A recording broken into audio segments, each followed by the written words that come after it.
Circule. Moi, je trouve vraiment étonnant, un peu inouï, qu'on soit en train de débattre pour savoir si vraiment un papa, c'est complémentaire d'une maman. Oui, mais vous demandez à un enfant de 6 ans si papa, c'est comme maman, mais il va vous dire non. Papa m'apporte des choses que maman ne m'apporte pas. Il ne va pas rentrer dans des théories fumeuses, je ne sais pas quoi. Mais c'est le bon sens de tous ceux qui nous regardent. C'est le bon sens. Mais ça veut dire alors dans ce cas que vous niez cette identité d'homme et cette identité de femme qui sont tellement précieuses l'une et l'autre. Vous dites que c'est la même chose. Deux hommes, c'est deux hommes. Mais on n'a jamais répondu à cette question. J'aimerais bien que vous me répondiez. Jusqu'à présent, il faut encore un homme et une femme pour faire un enfant, quand même. D'accord, il faut 2 sexes différents, on est d'accord. Mais sinon, quelle est l'identité de l'homme et celle de la femme? Madame, moi, je ne suis pas pédopsychiatre. Je ne suis pas spécialiste de je ne sais pas quoi. La seule chose que je sais, c'est que je suis au contact du quotidien des gens. Et moi, je peux vous dire que n'importe quel enfant peut vous expliquer tout simplement, avec des mots, les siens.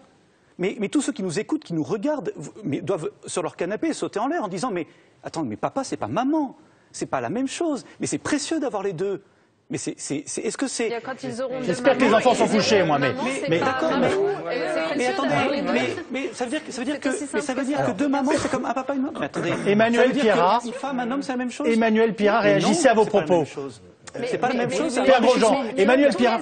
C'est un enrichissement mutuel. Tous les individus sont singuliers. L'altérité sexuelle est quand même une altérité peut se retrouver dans autre chose que le sexe, précisément. Il y a d'autres composantes de l'altérité. Ce qui est étonnant, c'est que ça soit une féministe comme vous et la ministre des droits des femmes qui m'explique que finalement, une femme c'est comme un homme et qu'après tout, 2 hommes, il y aura autant d'altérité qu'entre un homme et une femme. Et je trouve ça étonnant de votre part. Mais c'est dans votre raisonnement à vous que vous créez les inégalités entre les hommes et les femmes parce que vous estimez que les femmes sont faites pour tel rôle et les hommes sont faits pour tel rôle. Mais c'est pas vrai, j'ai pas dit ça. Il y a des hommes qui peuvent avoir l'instinct maternel aussi, qui peuvent s'occuper des enfants et je vous dis qu'il y a des femmes qui peuvent aller travailler. ont justement une égale importance et que priver un enfant de l'un ou de l'autre, c'est une injustice pour l'enfant. Mais Emmanuel Pierrat vient de vous dire que c'était un modèle dépassé. Expliquez-vous. Oui, c'est un modèle dépassé. D'abord, je ne veux pas faire une bataille factuellement, vous voulez dire. Oui, pas un jugement de valeur.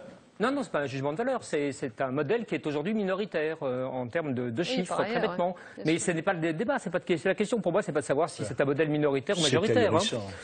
Selon moi, tous les modèles, en quelque sorte, doivent avoir les mêmes droits. Voilà. C'est aussi simple que ça. 75% des enfants vivent avec leurs 2 parents, père-mère. Non, on parle du mariage, etc. Moi, je parle de l'altérité.